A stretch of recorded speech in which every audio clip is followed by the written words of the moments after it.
hay gente que empezó a poner la lupa sobre los hermanos Neus. ¿Cuál es el papel de los hermanos Jorge y Patricio Neus, que se están quedando en 2 años con cantidad de negocios, sobre todo el sector energético? Algunos dicen, ¿pero estos pibes se van a quedar con la Argentina?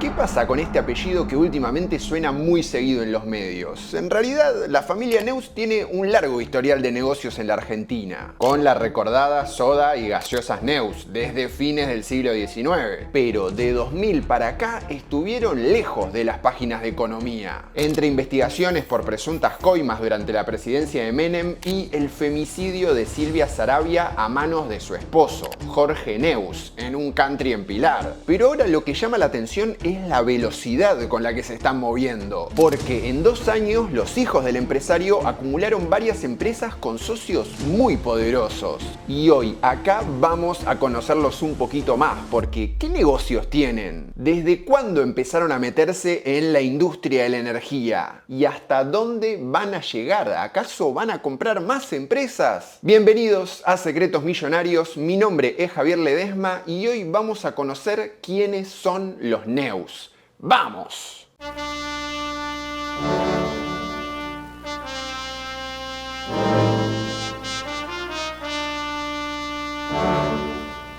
Para muchos el apellido Neus está muy vinculado a un hecho determinado que es el femicidio de Silvia Saravia. El sábado 10 de octubre de 2020, Jorge Justo Neus asesinó a su esposa de un disparo y luego se quitó la vida. Todo pasó en su casa en el country Martindale, el mismo donde el femicida Fernando Farré había matado a su esposa Claudia Schiffer 5 años antes. Si quieren saber más sobre estos casos, les recomiendo ver otros informes como el de Damián Cook o algunos de Paulo Cablan o de Ricardo Canaletti para conocer algunos detalles más. Porque acá nosotros vamos a enfocarnos más en la parte de negocios. Antes de que pasara eso, los Neus eran una familia que se movía dentro de la élite, de la burguesía local. Quizás no aparecían en la lista Forbes de los más ricos, pero se los veía en cócteles, galas y eventos, siempre muy bien conectados dentro del círculo rojo. Con los años ellos fueron yendo y viniendo por distintos ámbitos dentro del mundo de los negocios. En realidad la historia,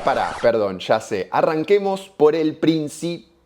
Ahora sí, la historia familiar arranca a finales del siglo XIX. El alemán Hermann Neus había estudiado química y llegó al país para trabajar en el hospital alemán. Sin embargo, en 1891 fundó una fábrica de bebidas sin alcohol sobre la calle Obligado. Ahí producía la soda Neus y después incursionó en gaseosas de todos los sabores.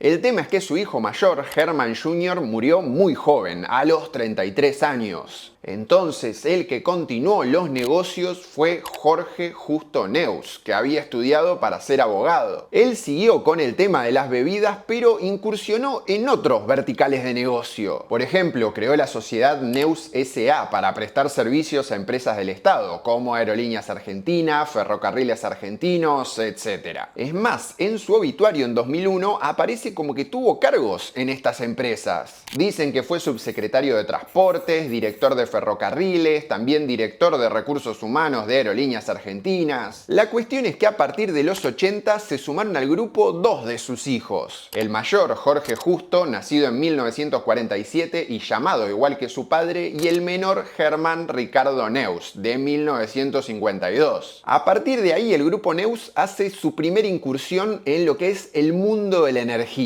En 1982 compraron la filial argentina de Glaco, una petrolera canadiense. Con esa compañía llegaron a tener concesiones de varias áreas para perforar y explorar en la Patagonia. Después, a fines de los 90, la terminaron vendiendo y todo eso quedó en manos de la estadounidense, la gran petrolera Chevron. Aparte, los hermanitos Jorge y Germán también entraron a lo que es el mundo financiero. En el 84 crearon la sucursal argentina de Gold Hill, una empresa que prestaba servicios financieros en Europa. Sin embargo, el negocio que los hizo entrar al jet set fue el inmobiliario. Ellos armaron proyectos en Buenos Aires y en los Estados Unidos, pero en los 90 fundaron la sociedad Urban Yard, que fue una de las pioneras en el desarrollo de Puerto Madero. Algunas de sus obras son el edificio City Port, el Divino, el Museo Fortabat, y a su vez se quedaron con la concesión del exclusivísimo Yacht Club, donde muchas fundaciones aprovechan para hacer ahí sus eventos para recaudar fondos entre los grandes ricachones. De los dos hermanos, el más conectado y activo era Jorge, el mayor. A través de su esposa tenía vínculos con el Opus Dei, a los que le cedió un terreno para construir un mega retiro espiritual. Y a la hora de hacer negocios, el tipo tenía como un modus operandi. Según una nota de la revista Gente, Jorge Neus tenía una casa en los Hamptons, una zona del este de Long Island donde viven varios millonarios. Ahí solía reunirse con banqueros y otros empresarios y lo explicaba así: si los vas a ver a su oficina no te dan bolilla, sos uno más que pide plata. En cambio, si los invitás un fin de semana a jugar al golf, tenés más tiempo para negociar. El golf históricamente ha sido uno de los grandes deportes para la rosca de negocios y política. Lo vimos por ejemplo en el video de Macri y Trump, y en el caso de Jorge Neus tenía como uno de sus grandes compañeros de juego a Carlos Saúl Menem. Dicen que esas tardes de golf ayudaron a que Jorge Neus se quede con una de las privatizaciones más polémicas de la presidencia del riojano. En 1997 el gobierno privatizó el control y monitoreo del espacio radioeléctrico nacional. Es decir, una empresa privada iba a manejar el espacio donde se transmiten la radio, televisión y todo tipo de comunicaciones en el país. Solo había dos naciones que habían privatizado esa actividad: Gabón, Burkina Faso y ahora, bueno, la Argentina. La que se quedó con esa concesión fue una sociedad llamada Thales Argentina S.A. La dueña de esta subsidiaria era Thales International, que estaba registrada en los Países Bajos y tenía como socios a su casa matriz francesa Thales y a Jorge Justo Neus. Esta empresa iba a manejar el espacio radioeléctrico por 15 años con una posible renovación de otros 5 más, o sea, desde el 97 hasta 2017. El negocio de ellos era cobrar el derecho de uso del espectro a los canales, radios, y en los primeros 3 años Thales se quedaba con el 75% de lo recaudado según el pacto. Pero el contrato nunca se cumplió y terminó con denuncias de coimas y corrupción. En 2001 la Oficina Anticorrupción denunció una serie de irregularidades y empezó una investigación. Esto escaló en 2003 cuando el medio francés Le Point publicó un artículo en el que revelaba un entramado de supuestos sobornos por casi 25 millones de dólares. Le Point mencionaba que una fuente dijo sobre Jorge Neus: después de estrecharle la mano, es mejor contarse los dedos. Cuestión que en enero de 2004 el gobierno anuló el contrato de Thales y poco después apareció un arrepentido, el suizo Lionel Quedot, que reveló algunos detalles del esquema. Según este señor, Neus lo había contactado para hacer como un puente. Entonces Thales contrataba a Finego, que era la sociedad del señor Quedot, para hacer supuestamente informes o asesorías. Y en realidad lo que hacía era encargarse de triangular ese dinero a cuentas de Uruguay, Estados Unidos, Francia, etc. Por supuesto que Neus dijo que todo esto era falso y que el señor Quedot era simplemente un chantajista. La causa tuvo varias idas y venidas a lo largo de los años entre procesamientos, sobreseimientos. Al final, en 2014, la Corte reabrió el caso Thales. Sin embargo, en 2024, el Tribunal Oral Federal número 3 declaró la prescripción de la causa. Aparte, para ese momento, tanto Menem como Neus ya no estaban en este plano. Ahora bien, hoy lo que se está hablando mucho es de la cuarta generación de esta familia, de cómo vienen comprando empresas de energía y poniendo un pie en cada eslabón de la cadena. Pero en realidad fue su padre el que empezó con los primeros pasos dentro del sector. Recordemos que en los 80 y 90 estuvieron en Oil and Gas con Glaco y la exploración de áreas en la Patagonia. Y después del caso Thales, Jorge Neus bajó un poco el perfil, aunque no dejó de estar activo. En el año 2012 2012 estuvo cerca de quedarse con parte de Metrogas. Sin embargo, YPF, recientemente estatizada, hizo uso de su opción de compra y le arrebató este negocio. Igual eso no lo detuvo de poner un pie en el rubro. En el año 2013, el grupo Neus se quedó con Edersa, la distribuidora de energía eléctrica de Río Negro. 2 años después, algunos medios aseguraban que compraron también un porcentaje de Edelar, la distribuidora de La Rioja. A su vez, entraron muy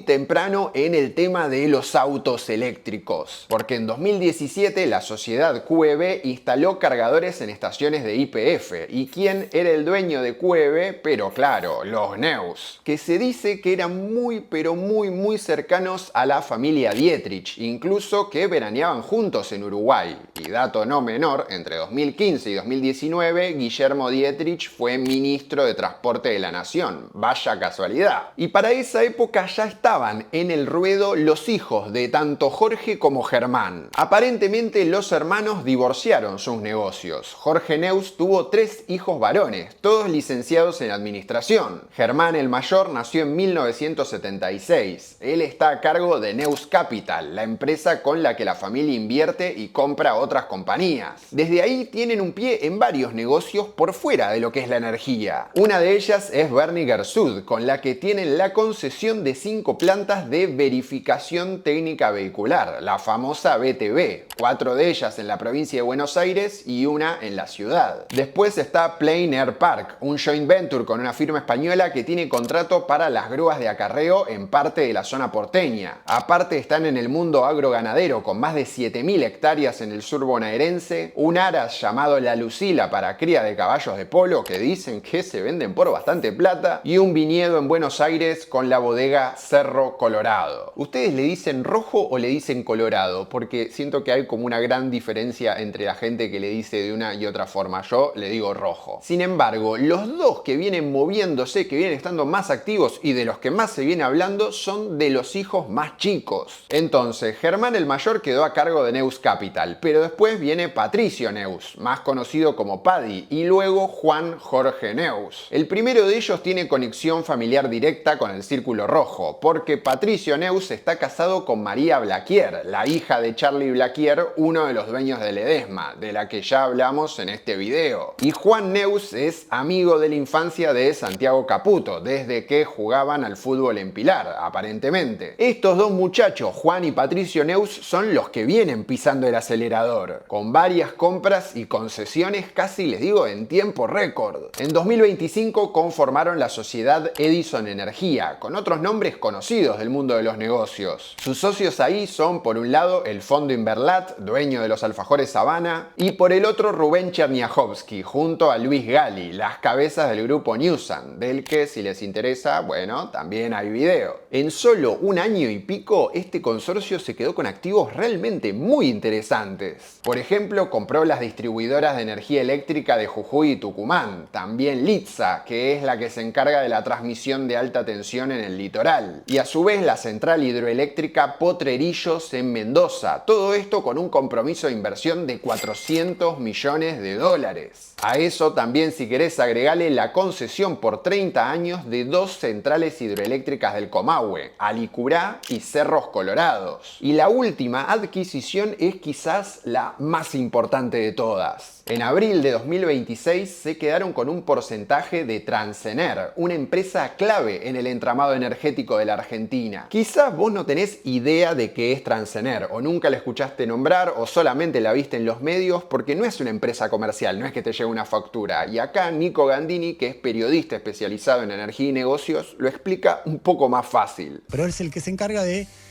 transportar la energía desde donde se genera, por ejemplo en la represa hidroeléctrica, hasta la entrada de un gran centro urbano como puede ser el área metropolitana de Buenos Aires. A ver, la operación de Transener también no es que fue un acuerdo entre privados, fue una licitación del gobierno para vender el porcentaje que ellos tenían en la empresa. El consorcio ganador fue Edison Energía y Geneia, que pertenece a la familia Brito del Banco Macro. Ellos ofertaron 356 millones de dólares. Para que te des una idea, el grupo Neus ahora tiene un pie en mayor o menor medida en cada una de las partes del proceso de la energía en el país. Primero, están en la generación con las represas, en transporte con Transener y en la distribución con Edersa, Egesa, Edet y etc. Pero pongámoslo un poco en perspectiva, como para tomar dimensión. La central hidroeléctrica de Potrerillos produce un 60% de toda la energía que se consume en la provincia de Mendoza. Entre las 4 centrales del Comahue aportan un 13% de toda la generación de energía de la Argentina y Edison maneja 2 de las 4. Y Transener administra más del 80% de la red de alta tensión a nivel país, que después pasa a las distribuidoras y llega a tu casa. Que ahí también tienen el negocio en Río Negro, Jujuy, Tucumán, se cree que en La Rioja también. Y hace unos años casi compran Edesur, que representa un 20% de la energía a nivel país. Entonces, ¿acaso Transener va a ser el último movimiento de los hermanos Neus? Bueno, aparentemente, según lo que estamos viendo, la respuesta es no, porque estuvieron sobrevolando la licitación de la hidrovía, se los mencionó como potenciales interesados en la privatización de AISA y son uno de los grupos que quieren comprar la mayoría de Metrogas, como ya intentaron en 2012. Y esto además no es todo. Hace unos años estuvieron en carrera para quedarse con la concesión de la estación de ómnibus de Retiro. Esa primera licitación se cayó, pero el gobierno ahora planea relanzarla. Así que, ¿quién te dice? Parece que no es la última jugada que vamos a ver de estos hermanitos. Por lo pronto, ahora ustedes ya conocen esta historia y solo me queda una cosa. Esto fue todo, espero que les haya gustado. Si así fue, como siempre les digo, déjenme un pulgarcito acá abajo. Si les gustan los videos, les gustan estos contenidos, pueden suscribirse a mi canal, que eso me ayuda muchísimo a seguir creciendo. ¡Ey, pará! Ya pasamos los 400.000 suscriptores. La verdad es una alegría y es una locura total. O sea, honestamente, cuando arranqué el canal nunca pensé que íbamos a hacer tantos, así que estoy muy agradecido por todos los que se siguen sumando, los que siguen viendo los videos, los que comentan, los que están ahí. De verdad, gracias, porque en verdad, gracias a ustedes, es que este proyecto sigue creciendo y es cada vez más grande. Y además se viene el consultorio de las misceláneas para festejar el aniversario del canal, que ya cumple 6-7 años, o sea, empezamos en 2020, creo que este es el 7º aniversario, no estoy seguro. Pero bueno, se viene el consultorio de las misceláneas, espero que estén ahí porque voy a responder algunas preguntas picantes que me mandaron. Y ahora sí, no tengo nada más para decirles, les voy a dejar por acá los contenidos relacionados y nosotros nos vemos la próxima.